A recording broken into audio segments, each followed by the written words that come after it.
তাহলে কি বলছো, আমরা কি লড়াই করব? আজ আমরা জানবো অনন্যার জন্য কে সেরা, তুই না আমি। অভিনব, তোমার এখনো একটা সুযোগ আছে, না বলো? অভিনব, তোমার কি রাজের সাথে লড়াই করার সাহস নেই? অভিনব রেগে গেল এবং এখন বলল, আমি বক্সিং করব। বন্ধুরা, তো আজ অভিনব মার খাবে আর আমরা খাবার। রাজও প্রস্তুতি নিয়ে রিংয়ে উঠল। অন্যদিকে আরিয়ান ও তার বন্ধুরা দামি ড্রিঙ্ক ও খাবার অর্ডার করা শুরু করলো। ঠিক তখন রাজ আক্রমণ শুরু করলো এবং অভিনবকে একটা জোরালো ঘুষি মারল। অভিনবের মুখ থেকে রক্ত বেরোতে লাগলো।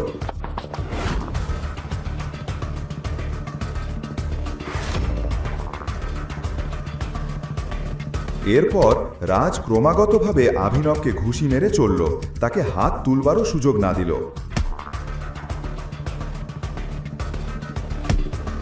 সবাই ভাবল অভিনব এবার শেষ। তখন হঠাৎ অভিনব লুটিয়ে পড়ল।